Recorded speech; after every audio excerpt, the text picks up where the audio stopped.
Hello student, आज मैं आपको क्लास 9th के जीव विज्ञान के फर्स्ट चैप्टर जिसका नाम है जीवन की मौलिक इकाई। जीवन की मौलिक इकाई, तो उसमें हमने पढ़ा कि कोशिका किसे कहते हैं, कोशिका की खोज किसने की, कोशिका सिद्धांत किसे कहते हैं। तो आज हम पढ़ेंगे कोशिका किससे बनी होती है, जो सेल होती है कोशिका वो किससे मिलकर बनी होती है, वे कौन कौन से संरचनात्मक संगठन हैं जो कोशिका के निर्माण में सहायक होते हैं।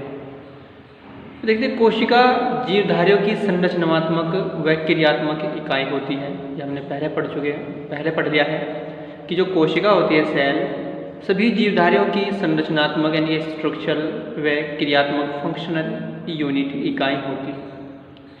इसके संरचनात्मक संगठन, इसे सभी कार्य, जो कोशिका होती है जिसके संरचनात्मक संगठन होते हैं या घटक होते हैं, इसे सभी कार्य करने हेतु योग्य बनाते हैं। जैसे वे कौन से कार्य, श्वसन करने, उत्सर्जन करने और पोषण करने में क्या बनाते हैं, इसे योग्य बनाते हैं।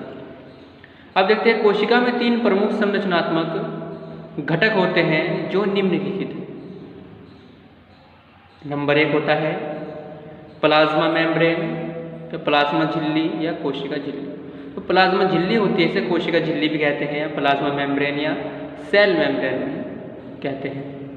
नंबर 2 होता है इसमें केंद्रक, जिसे न्यूक्लियस कहते हैं। और नंबर 3 होता है कोशिका द्रव्य, साइटोप्लाज्म। तो सबसे पहले हम प्लाज्मा झिल्ली या कोशिका झिल्ली या सेल मेम्ब्रेन के बारे में पढ़ेंगे। देखिए, प्लाज्मा झिल्ली या कोशिका झिल्ली, प्लाज्मा मेम्ब्रेन या सेल मेम्ब्रेन क्या होती है। ये प्रत्येक कोशिका के चारों ओर एक बहुत पतली, मुलायम और लचीली झिल्ली होती है। प्रत्येक कोशिका के चारों ओर एक बहुत पतली, मुलायम और लचीली झिल्ली होती है, जिसे कोशिका झिल्ली या सेल मेम्ब्रेन कहते हैं।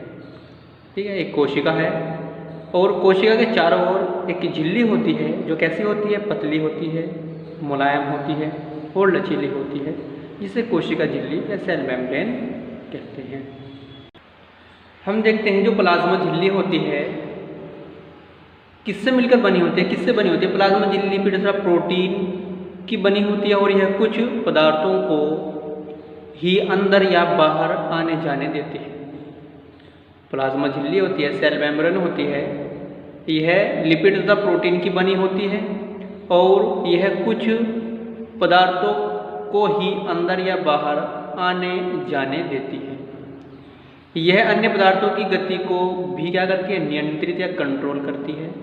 इसीलिए कोशिका झिल्ली को वर्णनात्मक पारगम्य झिल्ली यानी सेलेक्टिवली परमिएबल मेम्ब्रेन भी कहते हैं। यानी कि कुछ जो सेलेक्ट पदार्थ होते हैं उन्हें क्या करती है,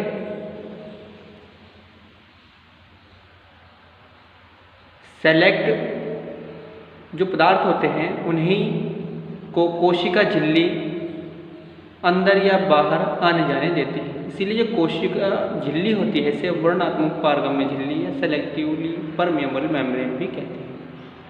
तो कौन से पदार्थ होते हैं, देखिए कुछ पदार्थ जैसे कार्बन डाइऑक्साइड CO2 या ऑक्सीजन O2 कोशिका झिल्ली के आर पार विसरण या डिफ्यूजन प्रक्रिया की सहायता से आ जा सकते हैं। जो डिफ्यूजन की प्रक्रिया होती है, विसरण की प्रक्रिया होती है, इसकी सहायता से आ जा सकते हैं। हमने पढ़ा कि विसरण की प्रक्रिया के द्वारा ही जो कार्बन डाइऑक्साइड और ऑक्सीजन होती हैं, ये क्या होते हैं, कोशिका झिल्ली के आर पार आ जा सकते हैं। अब देखते हैं विसरण या डिफ्यूजन क्या होता है। देखिए, पदार्थ जैसे ठोस, द्रव व गैस के अणुओं की अधिक सांद्रता क्षेत्र से कम सांद्रता क्षेत्र की ओर होने वाली गति को ही विसरण कहते हैं। यानी कोई भी पदार्थ होगा, या तो ठोस होगा या द्रव होगा या गैस होगा, उसके अणुओं का अधिक सांद्रता से कम सांद्रता की ओर गति करना विसरण कहलाता है, डिफ्यूजन अब देखते हैं कोशिका झिल्ली के कार्य। ये कोशिका झिल्ली के कार्य क्या क्या कुछ कार्य होते हैं प्लाज्मा मेम्ब्रेन या सेल मेम्ब्रेन के। कोशिका झिल्ली के कार्य निम्नलिखित हैं। नंबर 1 यह कोशिका को निश्चित आकार प्रदान करती है। जो कोशिका झिल्ली होती है सेल मेम्ब्रेन कोशिका को निश्चित आकार प्रदान करती है। और नंबर 2 इसकी वर्णात्मक पारगम्य प्रकृति कोशिका में चयनित यानी सेलेक्टिवली जो पदार्थ होते हैं उनके आवागमन को क्या करती है, निश्चित करती है। नंबर 3 यह कोशिका का सुरक्षात्मक आवरण तैयार करती है।